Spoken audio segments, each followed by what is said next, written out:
महाकारुणिक तथागत सम्यक संबुद्ध को मैं सर्वप्रथम 3 बार वंदन करता हूँ। बोधिसत्व बाबा साहब अम्बेडकर, इनको भी मैं वंदन करता हूँ। सभी महापुरुषों को मैं पुनः अभिवादन करता हूँ, अपने श्रद्धा सुमन अर्पित करता हूँ। आज की इस वेबिनार मीटिंग में उपस्थित सम्माननीय बादल सिंह बौद्ध मास्टर जी, हमारे राष्ट्रीय कार्यकारी अध्यक्ष, और सभी उपासक बंधुओं, आदरणीय उपासिकाएं, जैसा कि हमारे राष्ट्रीय कार्यवाहक अध्यक्ष माननीय मास्टर बादल जी बौद्ध ने मुझे कार्यक्रम की शुरुआत करने की बात कही है, तो मैं बड़े विनम्र रूप से माननीय धीमान साहब को इस कार्यक्रम को शुरू करने की, यह जो परंपरा है हमारी, उस तरह से शुरू करने की अनुमति प्रदान करता हूँ। जय भीम। बहुत बहुत साधुवाद माननीय आचार्य जी। अब मैं हमारे प्रबोधनकार माननीय धीमान साहब से अनुरोध करता हूं कि आज के अपने आर्टिकल का उद्बोधन रखें। प्रोफेसर माननीय धीमान साहब।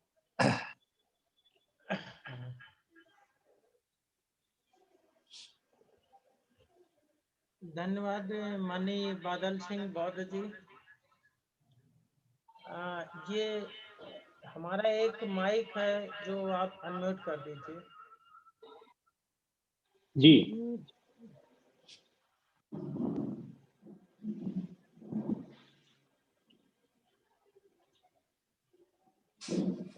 जी खोल लीजिए सर। खुल गया जी।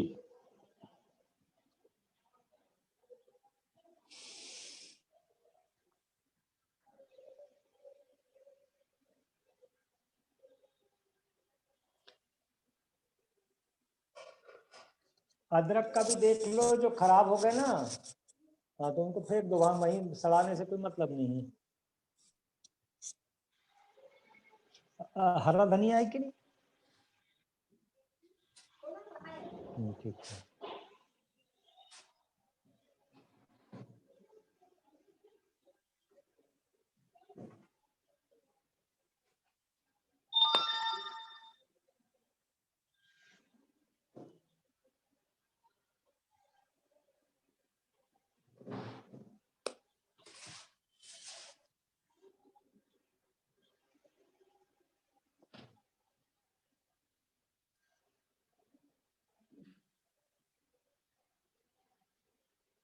जी सर, स्टार्ट करिए।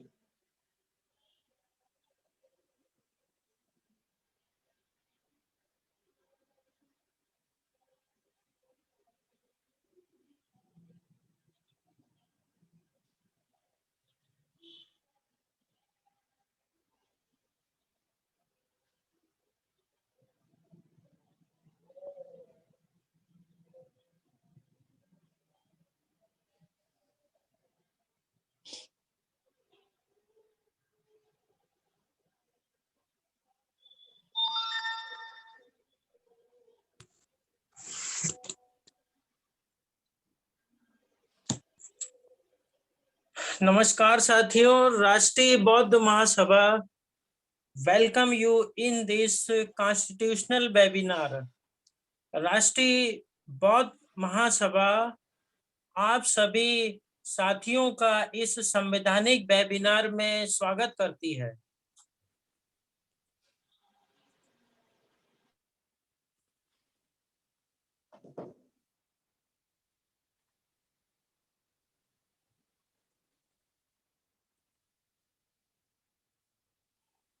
तो कुछ लोग जो है अपना काम करते हैं। खैर, जैसा कि आप लोग मेरे विषय में जानते हैं,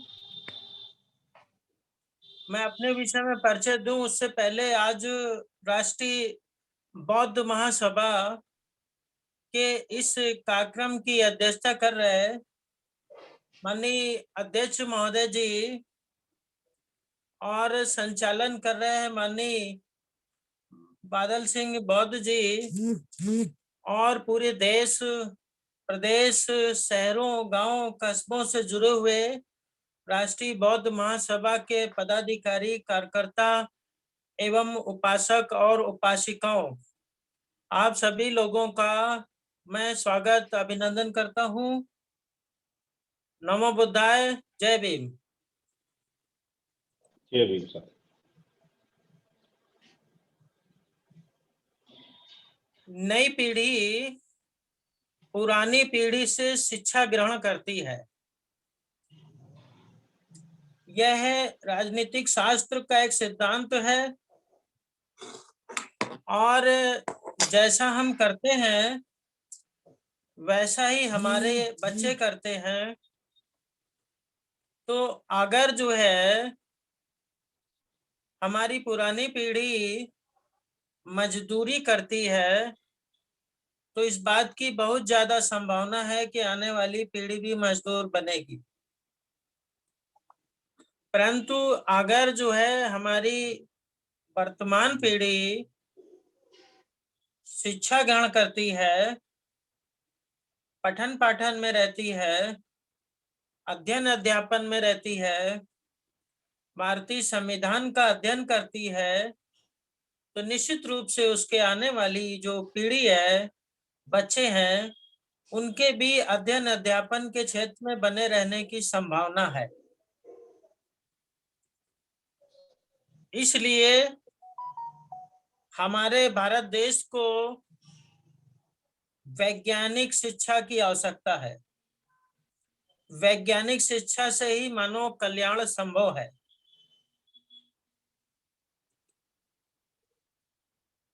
शिक्षा की बात करें तो भारत के संविधान के अंतर्गत भाग 3 में मौलिक अधिकार प्रदान किए गए हैं और उन मौलिक अधिकारों में संस्कृति और शिक्षा संबंधी अधिकार भी प्रदान किए गए हैं।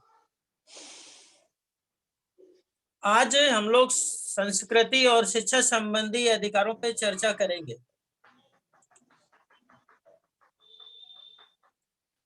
हमारा संविधान का अनुच्छेद 29 cultural and educational rights, article 29 protection of interest of minorities,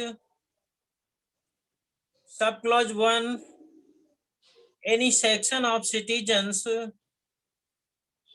residing in the territory of India or any part thereof having a distinct language, script or culture of its own shall have the right to conserve the same.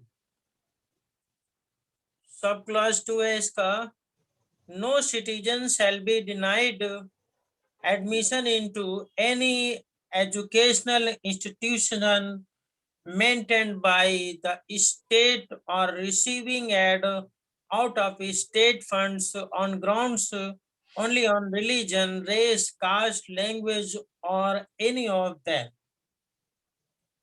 This article are for those persons who are unable to understand Hindi language, because I know that lots of states are involved in this Zoom meeting.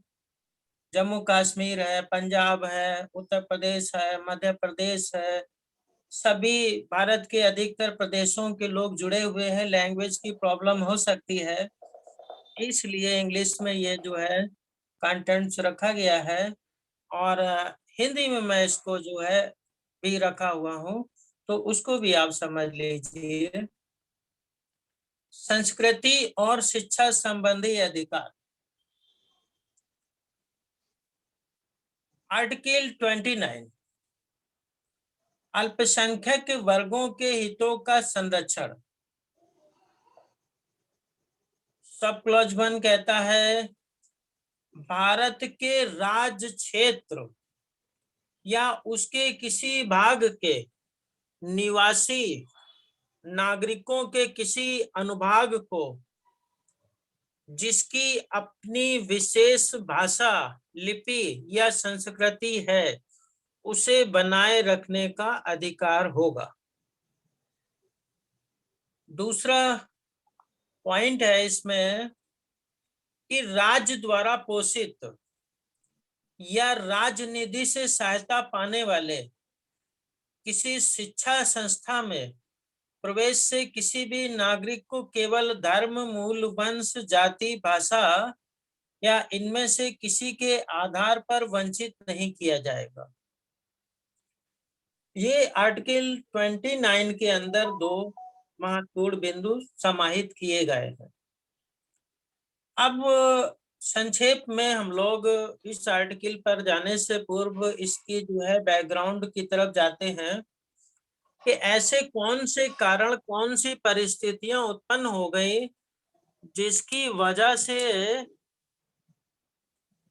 ये अनुच्छेदों की भारतीय संविधान में आवश्यकता पड़ गई। तो जब हम इस दिशा में सोचते हैं तो इस निष्कर्ष पे पहुंचते हैं कि भारत देश में विभिन्न प्रकार की संस्कृतियां हैं, विभिन्न प्रकार की भाषा है और यह विभिन्न प्रकार की भौगोलिक स्थिति में रहती हैं। तो विभिन्न प्रकार की भाषा, संस्कृति, धर्म को मानने वाले उनके अनुयायी भारत के अंदर अलग अलग स्थानों पर रहते हैं। कुछ का धर्म विकसित हो गया है, बढ़ गया है, अभिवृद्धि हुई है, भाषा की अभिवृद्धि हुई है, उनकी लिपि की अभिवृद्धि हुई है और बहुत सारे ऐसे धर्म हैं जैसे बौद्ध धर्म है, सिख धर्म है, जैन धर्म है, पारसी धर्म है। ऐसे धर्म के भाषा जैसे पाली भाषा है, ऐसी धार्मिक भाषा और जो है धर्म के मानने वाले लोगों की संख्या कम है,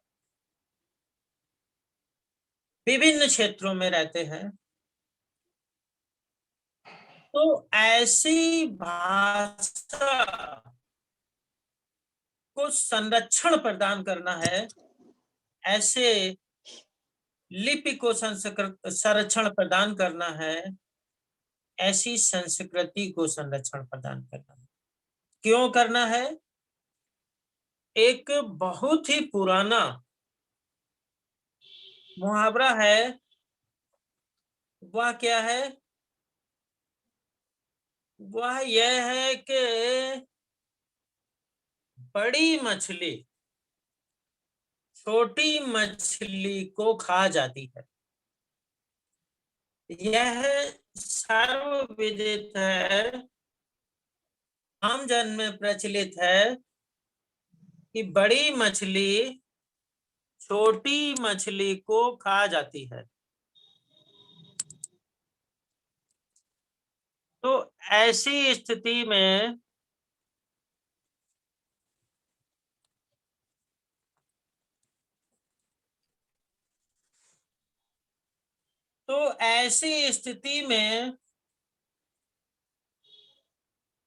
जो भारत के नागरिक हैं, जिनकी भाषा, जिनकी लिपि, जिनकी संस्कृति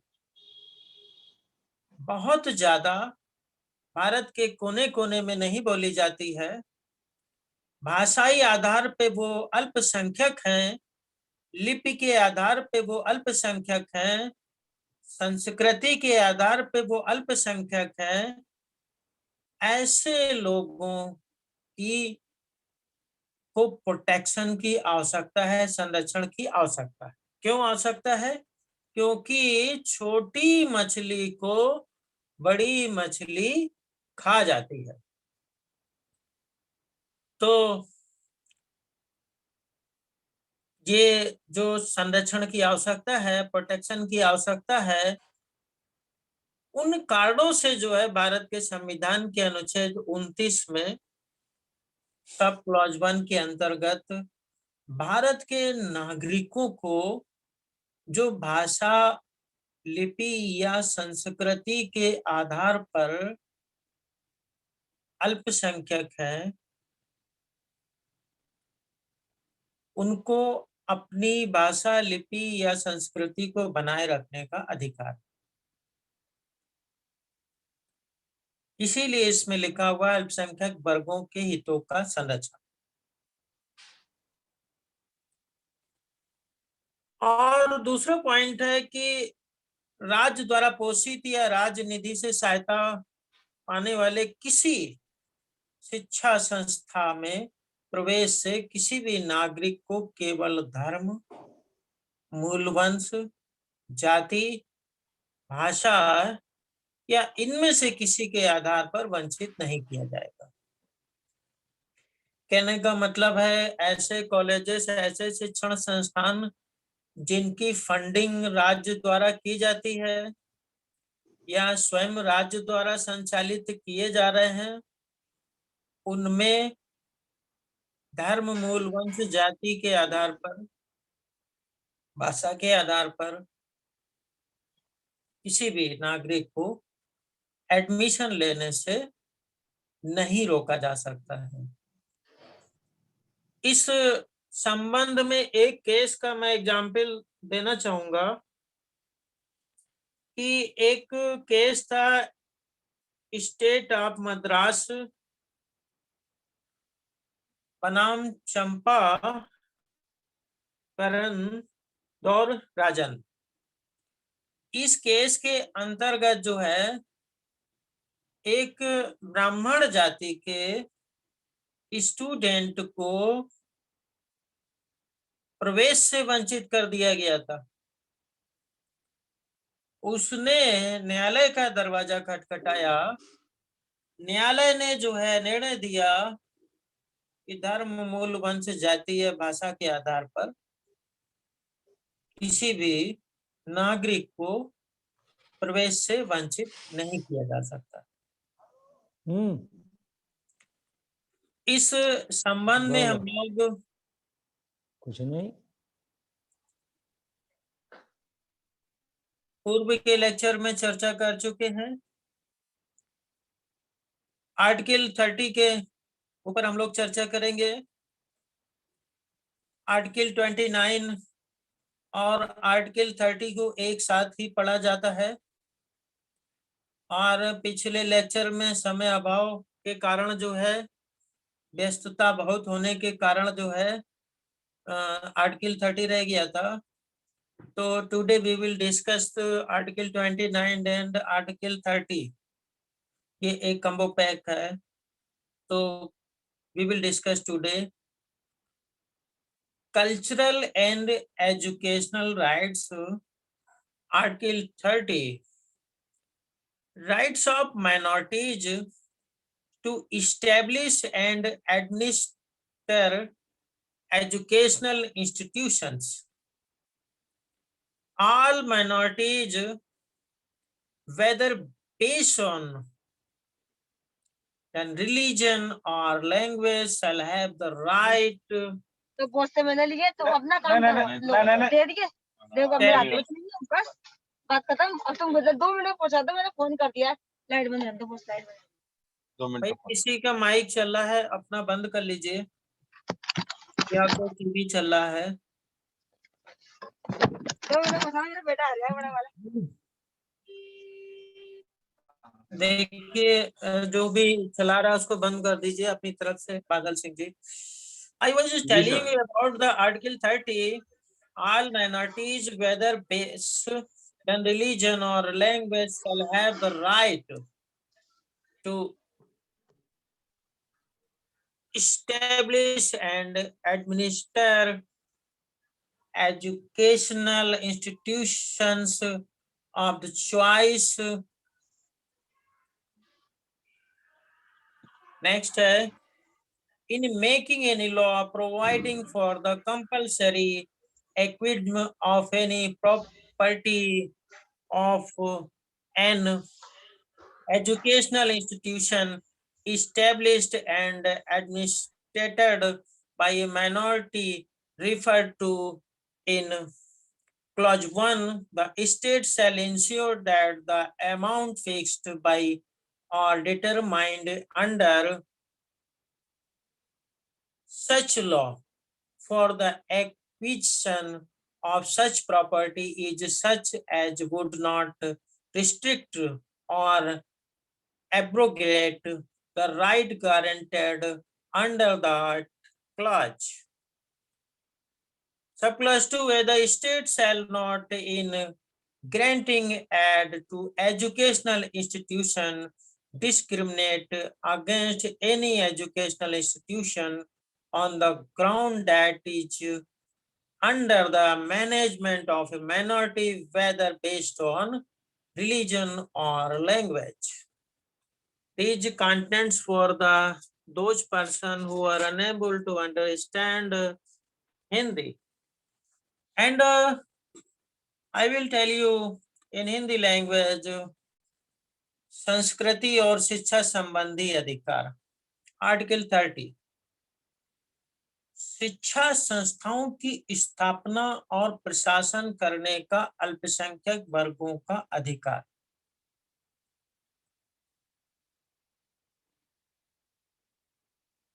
सब क्लॉज 1 है, धर्म या भाषा पर आधारित सभी अल्पसंख्यक वर्गों को अपनी रुचि की शिक्षा संस्थाओं की स्थापना और प्रशासन का अधिकार होगा। इसका जो है ए है पॉइंट, खंड ए में निर्दिष्ट किसी अल्पसंख्यक वर्ग द्वारा स्थापित और प्रशासित शिक्षा संस्था की संपत्ति के अनिवार्य अर्जन के लिए उपबंध करने वाली विधि बनाते समय राज्य यह सुनिश्चित करेगा कि ऐसी संपत्ति के अर्जन के लिए ऐसी विधि द्वारा नियत या उसके अधीन अवधारित रकम इतनी हो कि उस खंड के अधीन प्रत्याभूत अधिकार निर्बंधित या निरकृत न हो जाए।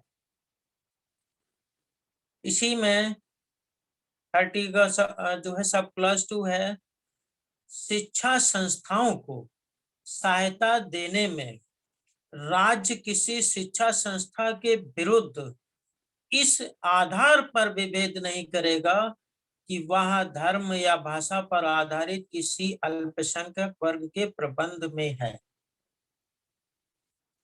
ये बड़ा इंपॉर्टेंट राइट है अल्पसंख्यक वर्गों के लिए। और जो है इस देश के अंदर जितने भी अल्पसंख्यक वर्ग हैं उन्होंने इस आर्टिकल का भरपूर लाभ उठाने का प्रयास किया है। अल्पसंख्यक वर्ग से आशय क्या है? जो है जो धर्म या भाषा पर आधारित अल्पसंख्यक वर्ग है। तो यहाँ पर धर्म के आधार पे या भाषा के आधार पे अल्पसंख्यक लोगों को नोटिफाई किया गया और फिर उन्हें ये अधिकार दिया गया है कि शिक्षा संस्थाओं की स्थापना और प्रशासन करें। तो शिक्षा किसी व्यक्ति के सर्वांगीण विकास का माध्यम होती है। बिना शिक्षा के कहावत है कि काला अक्षर भैंस बराबर, काला अक्षर भैंस बराबर, यानी जो पढ़ा लिखा नहीं उसको जो है काला अक्षर भैंस के समान दिखता है। यानी कि अगर कोई व्यक्ति शिक्षित नहीं है तो जो है यह प्रिज्यूम किया जा सकता है कि वह शिक्षित ना होने के कारण एक पशु के समान है, क्योंकि पशु और जो है मनुष्य में क्या अंतर होता है? पशु और मनुष्य में यह अंतर होता है कि पशु जो है शिक्षित नहीं होता है और मनुष्य शिक्षित होता है। बाकी जितनी भी सारी क्रियाएं हैं जीवन की, वो सब मनुष्यों के साथ और पशुओं के साथ एक समान होती है। जीवन से लेके मृत्यु तक जो पशु के साथ होता है वही मनुष्य के साथ होता है। तो पशुओं से मनुष्य को भिन्न रखने के लिए शिक्षा अति आवश्यक है, ऐसा मुझे लगता है, ऐसा मुझे प्रतीत होता है और कई विद्वानों ने भी ऐसा कहा है। तो शिक्षा का अधिकार जो है अल्पसंख्यक वर्गों को इसलिए दिया गया क्योंकि जो बहुसंख्यक वर्ग है वह तो अपने शिक्षण संस्थानों की स्थापना कर लेगा, क्योंकि वह बहुसंख्यक है, उसके पास धन भी है, उसके पास सभी साधन भी हैं। और अल्पसंख्यक वर्गों के पास जिन जो भाषाई आधार पे अल्पसंख्यक हैं, जो धर्म के आधार पे अल्पसंख्यक हैं, उनका सामाजिक, आर्थिक और राजनैतिक स्तर पर जो है बहुत कम विकास होने की संभावना है, क्योंकि वो अल्पसंख्यक है। जब वह अल्पसंख्यक है तो उनका पॉलिटिकल प्रतिनिधित्व, राजनीतिक प्रतिनिधित्व भी बहुत कम होगा, धर्म के आधार पर, भाषा के आधार पर। तो जब उनका सर्वांगीण विकास जो है संभव नहीं है, तो इसलिए उनके प्रोटेक्शन के लिए शिक्षण संस्थाओं की आवश्यकता है। सिखों ने पूरे देश के अंदर गुरु नानक जी के नाम से और गुरु गोविंद साहब के नाम से और उनके अन्य 10 गुरुओं, महात्माओं, संतों के नाम से शिक्षण संस्थानों की स्थापना की। और इसी तरीके से ईसाई धर्म के अनुयायियों ने भी जो है बहुत सारी शिक्षण संस्थाओं की स्थापना की। मुस्लिम धर्म के लोगों ने भी बहुत सारी शिक्षण संस्थाओं की स्थापना की। इसी तरीके से अन्य धर्मों के लोगों ने भी बहुत सारी शिक्षण संस्थाओं की स्थापना की और उसकी वजह से वहां पर उसी धर्म के अधिकतर स्टूडेंट्स ने प्रवेश लिया और प्रवेश लेने के कारण उस धर्म के को मानने वाले, उस भाषा के मानने वाले लोगों का विकास हुआ, शैक्षणिक विकास हुआ। तो यह सब कुछ ऐसे हुआ कि उन्हें स्थापना का अधिकार प्राप्त हुआ, परंतु स्थापना के साथ साथ प्रशासन का भी अधिकार जो है इस आर्टिकल में दिया गया है। प्रशासन के अंतर्गत शिक्षण संस्थाओं को चलाने का अधिकार भी उन अल्पसंख्यक वर्ग के लोगों को दिया गया। प्रशासन के अंतर्गत appointment of teachers, making rules, appointment of principal, यह अथॉरिटी भी दी गई, जिसकी वजह से उन्हें जो है अपने शिक्षक की नियुक्ति करने का और जो है अपने प्रचार की नियुक्ति करने का अधिकार प्राप्त हुआ और उन्होंने धर्म या भाषा के आधार पर योग्य शिक्षक और योग्य प्राचार्यों की नियुक्ति भी की। इस प्रकार से उन्हें यह धर्म और भाषा के आधार पर शिक्षण संस्थाओं की स्थापना और प्रशासन करने का अधिकार अनुच्छेद 30 सब क्लॉज 1 में दिया गया। सब क्लॉज 2 राज्य के संबंध में है, राज्य को डायरेक्शन देता है कि शिक्षा संस्थाओं को सहायता देने वाले राज्य किसी शिक्षा संस्था के विरुद्ध इस आधार पर विभेद नहीं करेगा कि वह धर्म या भाषा के आधार पर किसी अल्पसंख्यक वर्ग के प्रबंध में,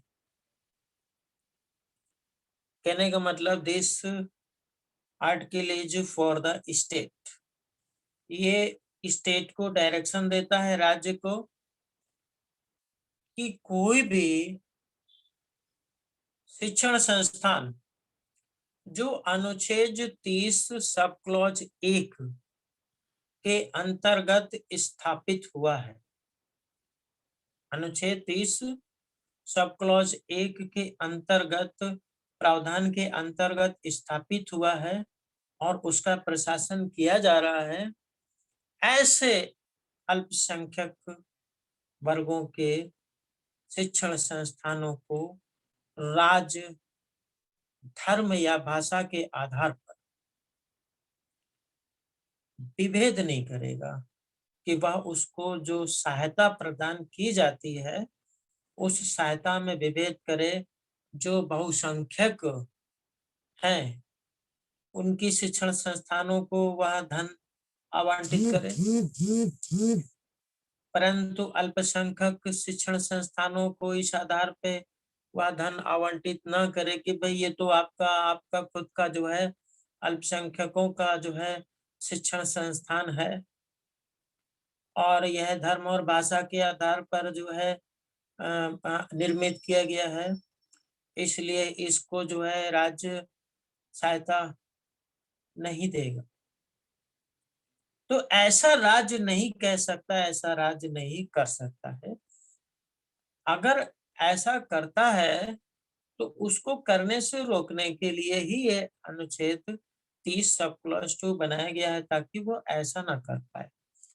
तो शिक्षा संस्थानों को सहायता देने में राज्य किसी शिक्षा संस्था के विरुद्ध इस आधार पर विभेद नहीं करेगा कि वह धर्म या भाषा पर आधारित किसी अल्पसंख्यक वर्ग के प्रबंधन में है, यानी इसका मैनेजमेंट कोई अल्पसंख्यक वर्ग का, यह अल्पसंख्यक वर्गों के प्रोटेक्शन के लिए बनाया गया है आर्टिकल। अब केस का डिस्कशन करते हैं कि board of secondary education and teachers training बनाम joint director of instruction 1998 8 SCC 555 case के अंतर्गत निर्णय आया कि प्रबंध तंत्र के अधिकारों की अवधारणा क्या है। अल्पसंख्यक शिक्षण संस्थान के प्रधानाचार्य का चुनने का अधिकार प्रबंध तंत्र के अधिकारों के अंदर आता है और इसको छीना नहीं जा सकता। कहने का मतलब अपॉइंटमेंट ऑफ प्रिंसिपल, प्राचार्य की नियुक्ति, यानी उसका जो सिलेक्शन है उसको करने का अधिकार जो है अल्पसंख्यक शिक्षण संस्थान के प्रबंध तंत्र का है। मैनेजमेंट उसकी नियुक्ति, उसका चयन करेंगे और इस अधिकार को छीना नहीं जा सकता। यानी कि जो गवर्नमेंट कॉलेज है उसमें प्राचार्य की नियुक्ति का जो राइट है वह स्टेट के पास है। स्टेट उसमें प्राचार्य की नियुक्ति करेंगे और स्टेट उसमें शिक्षकों की नियुक्ति करेंगे, परंतु जो अल्पसंख्यकों के शिक्षण संस्थान हैं जो धर्म या भाषाई आधार पर बनाए गए हैं, उन शिक्षण संस्थानों में अपॉइंटमेंट ऑफ प्रिंसिपल और appointment of teachers or appointment of clerk or any type of appointment. Management के पास, यह मैनेजमेंट का मामला है। ये board of secondary education and teachers training versus joint director of public instruction, determination of rights of management, right to select principal of minority educational institution comes with the right of management, and such right of management cannot be censored. 1998 SSC 555. It is for those persons who are unable to understand Hindi language. Next, N Ammad बनाम प्रबंधक एमाजय high school case है 1998 6 SCCC 674 1998 6 JT 221। इसमें भी जो decision आया है माननीय न्यायालय का कि प्रधान अध्यापक के पद पर एक अर्हता प्राप्त व्यक्ति का चयन यदि स्कूल की प्रबंध समिति को स्कूल का प्रधानाध्यापक चुनने का विधिक अधिकार दिया गया है तो इसे उसके लिए अर्हता प्राप्त व्यक्ति को चुनना चाहिए, और यदि वह ऐसा करने में असफल हो जाती है तो यह अनुच्छेद 30(1) का उल्लंघन करना हो। इट मीन्स कि it is a matter of the appointment of head. जो हेड होते हैं, हेड टीचर होते हैं, उनके चुनने के लिए जो प्रक्रिया है तो आर्टिकल 30 सब क्लॉज 1 के अंतर्गत जो भाषा और धर्म के आधार पर शिक्षण संस्थान बनाए गए हैं उन शिक्षण संस्थानों में अल्पसंख्यक वर्गों को या अन्य व्यक्ति को जिसको भी जो है वहां के प्रबंध तंत्र सेलेक्ट करना चाहते हैं उन्हें सेलेक्ट करने का अधिकार है, क्योंकि प्रबंध यानी प्रशासन करने के अंतर्गत प्रबंधन भी शामिल है। प्रशासन में गुड एडमिनिस्ट्रेशन है, कुप्रशासन नहीं है। सुप्रशासन है, कुप्रशासन नहीं है। तो कुप्रशासन और सुप्रशासन का अर्थ समझना होगा। कुप्रशासन से आशय है कि ए पावर ऑफ द अपॉइंटमेंट जो दी गई है, जैसे प्रिंसिपल के अपॉइंटमेंट की जो है हमें पावर दी गई है प्रबंध तंत्र को, तो हमको पावर दी गई है, परंतु योग्यता प्रिंसिपल की उसी प्रकार होनी चाहिए जिस प्रकार से दूसरे राजकीय या सहायता प्राप्त कॉलेज के प्रचार की योग्यता होती है। योग्यता अपॉइंटमेंट ऑफ जो है प्रिंसिपल एंड टीचर्स की पावर मैनेजमेंट में तो है, परंतु जो एबिलिटी है वह जो इक्वल है, चाहे वो एडेड कॉलेज के प्रिंसिपल हो, चाहे वो राजकीय कॉलेज के प्रिंसिपल हो, और चाहे वह किसी अल्पसंख्यक कॉलेज के प्रिंसिपल हो, उनकी एबिलिटी इक्वल होगी। इक्वल एबिलिटी होनी चाहिए, अर्हता प्राप्त होना चाहिए वह व्यक्ति। अगर वह अर्हता प्राप्त है तो उसकी नियुक्ति सुशासन हो गया।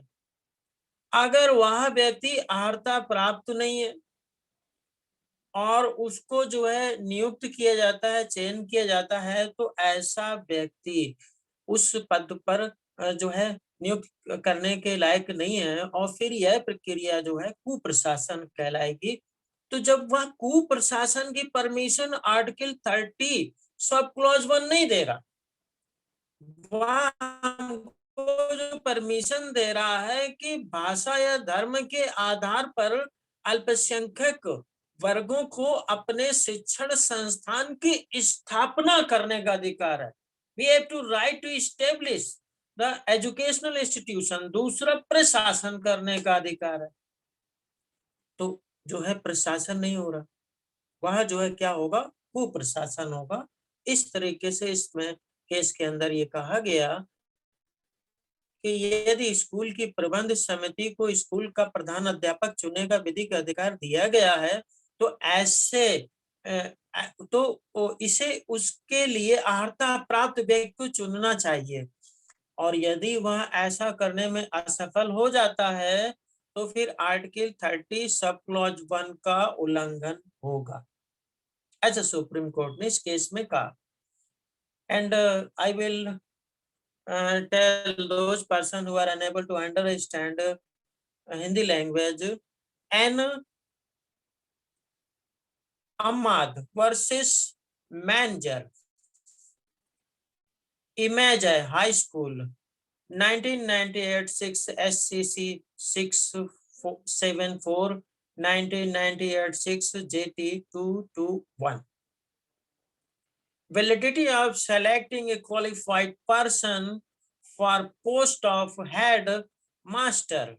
If management committee of school has been conferred legal right to choose headmaster of school, it must choose qualified person thereof, and if it fails to do so, it would be violative of Article 30 sub clause 1। आगे चलते हैं। Board of secretary education and teachers training बनाम joint director of instruction,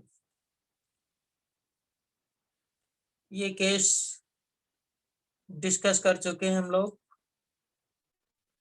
next case है दयानंद एग्लो वैदिक DAV college trust एवं प्रबंधक बनाम state of Maharashtra एवं अदर्स, AIR 2013 SC 1420। संविधान के अनुच्छेद 30 द्वारा प्रदत्त किया गया अधिकार इस प्रकार से निर्वाचित नहीं किया जा सकता जो उन व्यक्तियों के लाभ के लिए जो अल्पसंख्यक हैं और दूसरे स्थान पर उसमें अल्पसंख्यक ना हो। राज्य में उन व्यक्तियों से जिन्होंने संस्थान स्थापित किया है, ऐसी संस्थान के प्रशासन और उसके चलाने से पृथक करता है। यानी कि जिन लोगों ने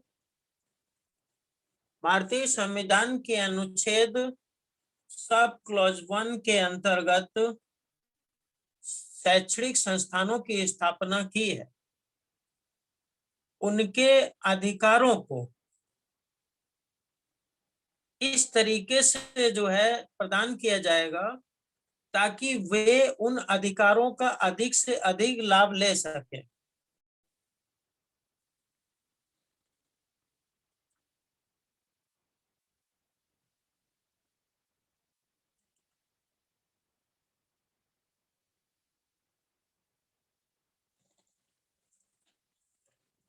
साथियों, जो है आर्टिकल 29 और आर्टिकल 30 पर एक डिस्कशन हुआ है, और अगर किसी व्यक्ति को कोई सवाल पूछना हो, कोई चीज समझनी हो, तो वह जो है मुझसे पूछ सकता है, और इस मीटिंग के दौरान भी पूछ सकता है अपना माइक खोल करके आर्टिकल 29 और 30 पर। और अगर कोई सवाल नहीं है तो जो है कि एक जो अध्यापन की एक शैली होती है वो होती है, देखिए अध्यापन की जो शैली होती है वो होती है, एक होती है लेक्चर मेथड, व्याख्यान पद्धति, जिसमें जो है प्रोफेसर साहब आते हैं, अपना लेक्चर डिलीवर्ड करते हैं और चले जाते हैं। इसको भाषण शैली भी कहते हैं। दूसरी शैली होती है case laws and lecture method. तो केस लॉज और लेक्चर मेथड अभी डिस्कस करता हूँ, देखता हूँ। केस लॉज और लेक्चर मेथड के अंतर्गत केस और व्याख्यान दोनों पर डिस्कशन होता है। तीसरा होता है अमेरिकन पद्धति है, वो है इन दोनों के साथ साथ डिस्कशन मेथड, जिसमें जो है आपस में बैठ के डिस्कशन भी करते हैं बिंदुओं पर। उससे क्या होता है कि व्याख्यानकर्ता और श्रोता तीन, व्याख्यानकर्ता और श्रोता दोनों के ज्ञान का जो है ज्ञानार्जन होता है। कभी कभी श्रोता से व्याख्यानकर्ता को कुछ नई चीज जानकारी प्राप्त होती है, डिस्कशन में निकल के आती है। कभी कभी जो है व्याख्यानकर्ता से जो श्रोता होते हैं उनको भी जो है जानकारी प्राप्त होती है। तो जो है आवश्यक है, डिस्कशन भी जरूरी है। और अगर कोई सवाल है तो आप लोग ने क्या लिखा हुआ है क्या? मैं इसको देखता हूँ, कोई सवाल लिखा है किसी ने? जी अगर सर, है, नहीं लिखा किसी ने लिखा? जी। चलिए, तो जो है आप लोग से मैं ये अनुरोध करूंगा कि जो है आप लोग जो है आखिरी में 5 या 10 मिनट जो है कुछ जरूर पूछे, समझे, डिस्कस करें, ताकि जो है मुझे ऐसा न लगे कि मैं लैपटॉप से या मोबाइल से बात कर रहा हूँ और जो है वन वे जो है कम्युनिकेशन ना हो, बल्कि जो है यह 2 वे कम्युनिकेशन। तो जो है व्याख्यान में और जो है इंटरेस्ट पैदा होगा। इसलिए पार्टिसिपेंट का पार्टिसिपेशन जो है आवश्यक है कि वह जो है इसको समझे, बोले और जो है डिस्कस करें। चलिए, बहुत बहुत धन्यवाद। मैं आप लोगों ने मुझे बहुत ही धैर्य से सुना और बहुत अच्छी बात है कि जितने लोग संविधान को सुन रहे हैं। उस संबंध में मैं एक छोटी सी कहानी तथागत गौतम बुद्ध की बता करके अपनी बात समाप्त करूंगा। एक बार सर, एक क्वेश्चन आया हुआ है जी। तो बुद्धराम मेहर जी, अपना माइक अनम्यूट करिए और पूछिए। हेलो हेलो, जी जय भीम सर। जय भीम सर। जय भीम। बट आर्टिकल 29 और 30 जो होता है हमारा उड़ीसा में, जो हाँ। हमेशा एजुकेशनल इंस्टीट्यूट को जो हिंदू का कल्चर डेवलपमेंट करते हैं, वो सरस्वती पूजा करते हैं और गणेश पूजा करते हैं और ज्यादा वो पूजा पाठ करते हैं, गणेश मूर्ति के सामने से एजुकेशनल इंस्टीट्यूट को रखते हैं हमारा उड़ीसा में। तो जो क्वेश्चन पूछता हूँ अथॉरिटी को, उससे क्यों रखेगा आप? वो हिंदू कल्चर क्यों बढ़ेगा? वो जो आर्टिकल 28 का खिलाफ जा रहा है, आर्टिकल 29 का खिलाफ जा रहा है, वो कुछ बताते हैं। ये जो मेजोरिटी होते हैं इंस्टीट्यूट का और स्टूडेंट का मेजोरिटी होते हैं, उसको हम प्रायोरिटी देते हैं, क्योंकि हम मेजोरिटी को प्रायोरिटी देते हैं। वो बोलते हैं और डेमोक्रेटिक कंट्री को डेमोक्रेसी जो होता है उसको ज्यादा प्रायोरिटी देते हैं, बोलते हैं। हम बोलते हैं वो आर्टिकल के खिलाफ होते हैं। उसको बातचीत तो तर्क भी होते हैं, कुछ भी नहीं सुनते हैं लोग भी। वो अथॉरिटी जो होते हैं क्यों कर रहे हैं उस लोग, और तो कॉन्स्टिट्यूशनल खिलाफ भी जा सकते हैं। तो आपका सवाल जो है मुख्य रूप से ये है कि उड़ीसा के अंदर लोग जो है ऐसी एक्टिविटीज क्यों करते हैं? सर, अपना वीडियो ऑन कर लीजिए। बुद्धिराम जी, अपना वीडियो ऑन कर लीजिए। ठीक है सर। मैं सर। हाँ हाँ सर। जी सर, जी सर। सर बोलिए सर। हाँ, आपका ये सवाल है कि लोग ऐसी एक्टिविटीज क्यों करते हैं। हेलो, हाँ, आप मुझे सुन पा रहे हैं?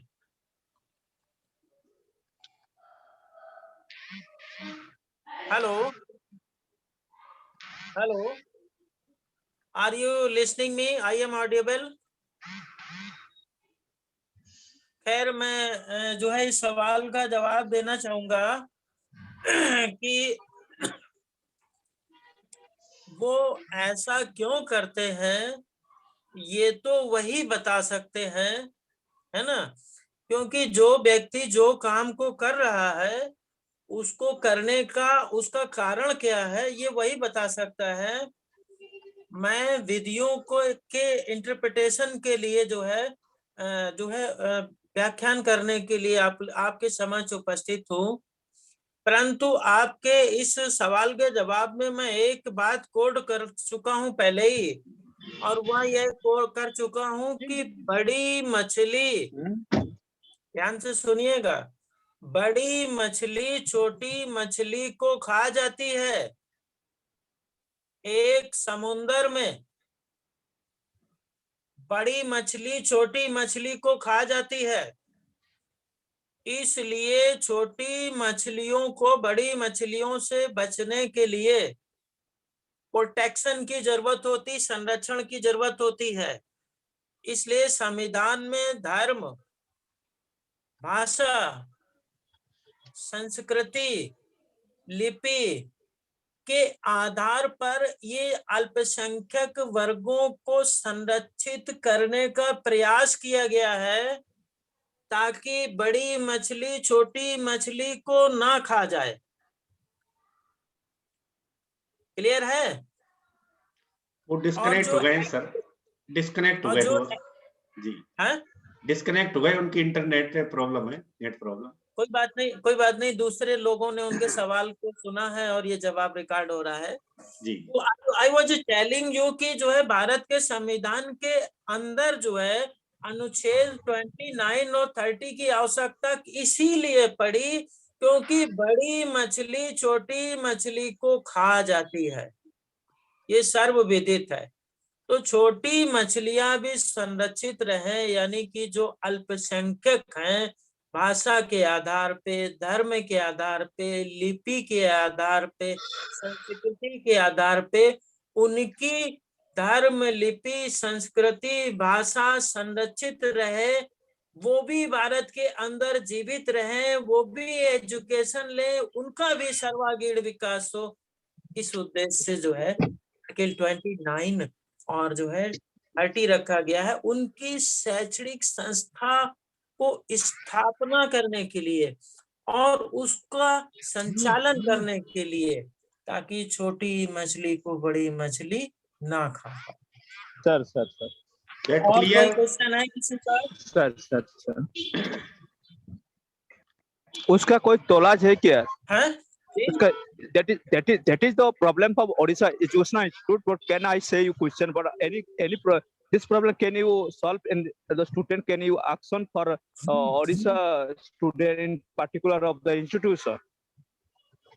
इसका इलाज यही है कि भारत के संविधान के अंतर्गत जो अधिकार दिए गए हैं, उन अधिकारों के आधार पर जो है आप बात करिए कि जो है जो अच्छा आपको प्रोविजंस मालूम होने चाहिए भारत के संविधान के अंदर, जो फंडामेंटल राइट्स हैं आपके, जो रिलीजियस राइट है, जो उनका पूरा जो प्रोविजंस मालूम होना चाहिए। फिर लेटेस्ट केसेस क्या हैं, क्योंकि सुप्रीम कोर्ट ने कई केसेस के अंदर कहा हुआ है, जैसे अभी पिछले लेक्चर में मैंने एक एग्जाम्पल दिया हुआ था कि गीता सार का अध्यापन कराना, गीता सार का अध्यापन कराना कोई धार्मिक शिक्षण नहीं है, ये नैतिकता है।